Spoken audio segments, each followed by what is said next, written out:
They measured strength by firepower. They measured intelligence by technology. They measured victory by numbers. That's why they never saw humanity coming. Because humans didn't win by being stronger. They won by refusing to stop. The species that would not stop the first time humanity appeared on the galactic registers. The entry was brief. Classification: carbon-based bipedal technological tier, adequate threat potential. Low psychological profile, persistent, inefficient, emotionally driven. No alarms were raised.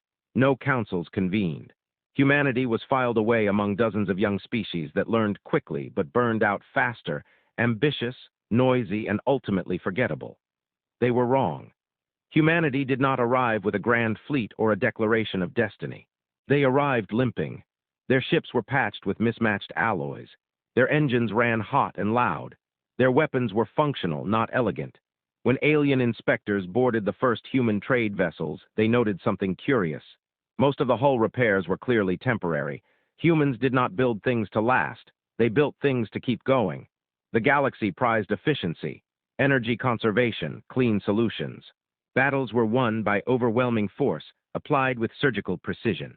If an engagement went poorly, the correct response was withdrawal, regrouping, and recalculation. Humans did none of that. When a human ship took damage, it didn't retreat. It rerouted power, welded plates over ruptures, and continued its mission at reduced capacity. When a colony faced shortages, they rationed without complaint and adapted infrastructure rather than abandoning the world. When something broke, humans didn't ask whether it should be fixed. They asked whether it could be fixed long enough. Alien observers noted this behavior with mild curiosity. Some found it inefficient, others found it reckless, none found it threatening. Humanity expanded into places no one else wanted. Radiation-heavy systems, high-gravity planets, debris-choked trade routes. Worlds listed as economically non-viable by every major power. Humans went anyway. They lost ships. They lost people. They lost entire settlements to environmental collapse. And then, astonishingly, they returned. Rebuilt, tried again, every failure became data. Every disaster became a lesson. Humanity did not learn fast. They learned permanently. The first conflict was not a war. It was a correction. A regional power, vast, ancient, and meticulously organized, claimed a system humanity had settled only decades earlier. By galactic standards, the claim was lawful. Humanity was notified. Compensation was offered. Evacuation corridors were opened. Alien Command estimated full compliance within 2 cycles. Humans asked for time. They always asked for time. They said their evacuation would take longer, that their infrastructure was fragile, that civilians needed protection. The request was granted, begrudgingly. The aliens considered it a courtesy extended to an inferior species. Then the humans missed the deadline. The alien fleet arrived expecting empty orbitals and abandoned ground stations. Instead, they found human ships still there. Damaged, underpowered, waiting. There was no declaration of defiance, no dramatic speech. Just a simple transmission: we're still working on it. The engagement that followed should have been brief. Human vessels were destroyed in minutes. Their weapons barely scratched alien shields. Their formations were sloppy, uncoordinated, and outdated. Yet they kept coming. Even as ships lost propulsion, they continued firing. Even as hulls ruptured, crews sealed compartments and rerouted controls manually. When power failed, they switched to backup systems that should not have existed anymore. Alien commanders noticed something unsettling. Human ships were fighting past the point of tactical relevance. They were not trying to win. They were trying to delay. On the ground, civilians were still evacuating. Engineers were dismantling reactors piece by piece. Data archives were being physically carried to transports because networks were too unstable to trust. Human soldiers did not retreat when ordered. They repositioned. They fought holding actions with no expectation of extraction. Some units continued operating hours after losing contact with command. Casualties mounted. Losses were catastrophic. And still, human resistance did not collapse. The alien fleet eventually withdrew, not because of damage, but because the operation had exceeded acceptable cost parameters. The system was no longer worth the effort. They left humanity behind, bloodied, broken, and presumed finished. Within a decade, the colony was operational again. That was when analysts began to pay closer attention. Humanity was not adapting in the expected way. They did not shift towards stronger weapons or heavier armor. Instead, they refined logistics, training. Redundancy, psychological conditioning. Human military doctrine changed subtly but decisively. Victory was no longer the objective. Continuity was. They trained crews to function under partial failure. They taught commanders to operate without orders. They normalized loss not as tragedy but as an expected variable. Human culture absorbed this without resistance. Their art reflected it. Their stories glorified endurance over triumph. Heroes were not the strongest warriors, but the ones who kept moving. Alien sociologists struggled to explain it. Most species fought to preserve life. Humans fought to preserve momentum. When the next war came, this one deliberate, this one absolute, the galaxy expected humanity to fold. They were outmatched in every measurable category. Firepower, numbers, industrial capacity, strategic reach. Human fleets were annihilated in open battle. And yet, every system taken cost more than projected. Every victory dragged on longer than it should have. Supply lines were harassed by ships that should not have been operational. Resistance cells formed on worlds considered pacified. Humanity did not counterattack in force. They counterattacked in time. They made the war take longer, every day longer than planned, every campaign more expensive, every calculation less reliable. Alien commanders began using a new phrase in their reports. Human resistance persistence exceeds projected collapse thresholds. In simpler terms, they should have stopped by now. They never did. And slowly, uneasily, the galaxy began to understand the mistake it had made. Humanity wasn't the strongest. They were just the species that refused, utterly and completely, to stop. The war of attrition no one could win. By the third cycle of war, alien command projections stopped using the word victory. They used containment instead. Humanity had lost every major fleet engagement. Their shipyards were burning. Their industrial worlds were under siege. Casualty figures climbed into numbers that would have broken any other civilization's morale. But the human war effort did not collapse. It spread. When centralized command structures were destroyed, human forces did not fall into chaos. They fragmented, cleanly, deliberately, into semi-autonomous cells. Each cell had authority to act independently, adapt locally, and continue fighting without resupply or reinforcement. Alien strategists could not understand it. War to them was a finite equation. Inputs, outputs, probabilities. When losses exceeded acceptable thresholds, species sued for peace or surrendered. Humans crossed those thresholds and kept going. Human ships stopped fighting fair. They avoided decisive battles and targeted everything else. Supply convoys vanished. Relay stations went dark. Navigation beacons began transmitting false data. Human engineers rewrote captured alien systems to sabotage themselves days or weeks later. The galaxy had never faced a war fought like this. Alien fleets were designed to defeat enemies, not to chase ghosts. Human resistance did not seek glory. They sought friction. Every operation added delay, uncertainty, and exhaustion. A damaged human corvette could tie up an entire alien patrol group for days.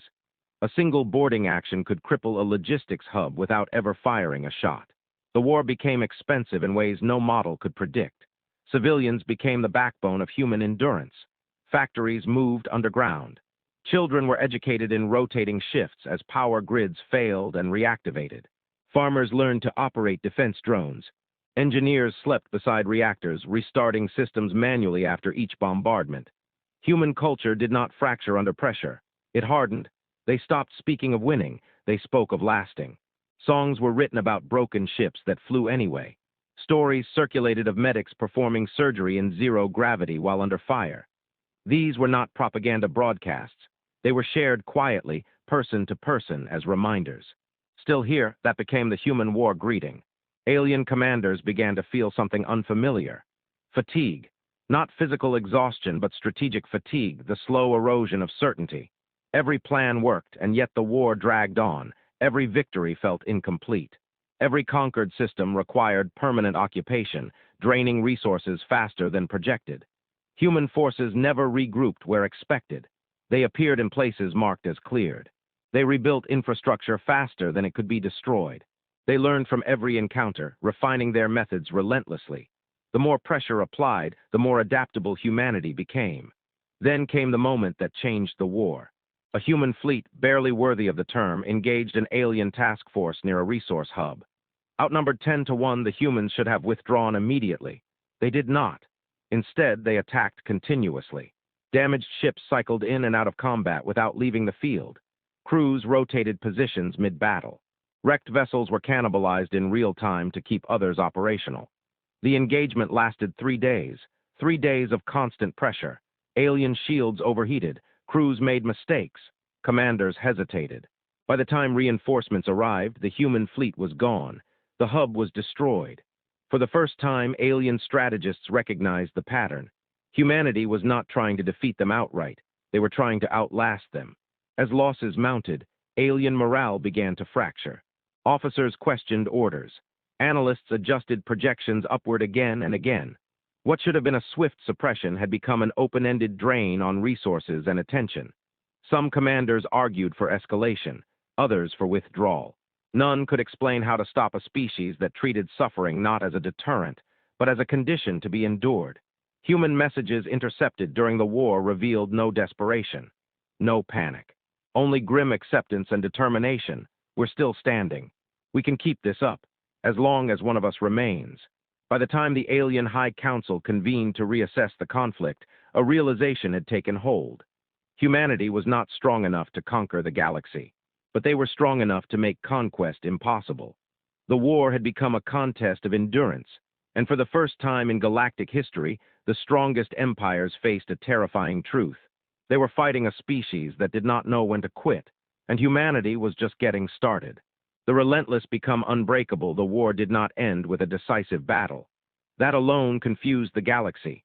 Every conflict in recorded history ended the same way. One side lost the capacity to continue. Fleets destroyed. Worlds pacified. Command structures shattered beyond recovery. Humanity met all those conditions, and yet, human resistance persisted. By the fourth cycle, alien forces controlled most major human systems on paper. In reality, they controlled only the space they actively occupied. The moment a fleet redeployed, human presence returned. Hidden shipyards activated. Supply caches emerged. Resistance cells resurfaced with alarming speed. Alien commanders began to describe human territory not as conquered, but haunted. Humanity had reached the limits of material capability. Ship hulls were thinner. Ammunition was rationed to the round. Medical supplies were irreplaceable. Casualties were no longer counted in official reports because the numbers no longer influenced decisions. What remained was will. And will, the galaxy learned, was not exhaustible. Human fleets stopped broadcasting entirely. No signatures, no declarations. They struck silently, precisely, and without expectation of survival. Their tactics had evolved beyond attrition into something more dangerous. Relentless inevitability. They didn't need to win battles. They needed to ensure the war never truly ended. The breaking point came when an alien grand fleet assembled to end the conflict permanently. Thousands of ships, total saturation doctrine, no negotiations, no phased withdrawal. It was everything humanity could not counter directly. Human command understood this, so they didn't try. Instead, they initiated what later historians would call the Long Night. Human resistance cells across occupied space activated simultaneously. Infrastructure failures cascaded. Energy grids collapsed. Navigation networks fed false data. Automated defenses turned inward. Repair crews were ambushed. Supply depots vanished. The Grand Fleet arrived on schedule. It found nothing where certainty should have been. Human attacks did not seek destruction. They sought disruption.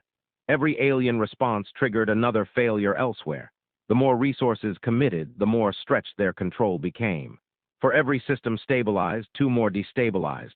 The Empire's logistical backbone, once its greatest strength, became its weakness. Alien officers reported something unprecedented. They were not being defeated. They were being worn down. Eventually, the order came. Withdraw, not because humanity had won, but because continuing was no longer sustainable. The cost of fighting humans exceeded any strategic gain. Entire fleets were tied down indefinitely. Resources vanished into a war with no end state. The galaxy could not afford to keep pushing. Humanity had made the war too expensive to finish. When the alien fleets retreated, they expected chaos, collapsed governance, mass starvation, civilizational breakdown. They found something else. Humans emerged from hiding. Systems stabilized. Repairs began. Survivors gathered and continued. No victory parades, no triumphal speeches, just continuation. Human records of the war were sparse. No heroic epics, no grand monuments. The conflict was remembered quietly as something that had been endured, but across the galaxy the lesson spread fast. Humanity was not the strongest species ever encountered. They were not the smartest, they were not the most advanced, they were the most relentless. Galactic military academies updated doctrine. Engagement warning: do not initiate prolonged conflict with human forces. They do not collapse under pressure. They do not seek decisive resolution. They will outlast you.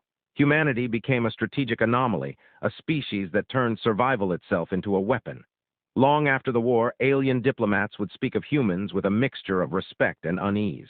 They would say, "You can defeat a human army, you can destroy a human fleet, you can burn a human world, but if even one human remains, the war isn't over." And so the galaxy learned the truth too late to forget it. Humanity wasn't the strongest, just the most relentless. And that made them unbreakable,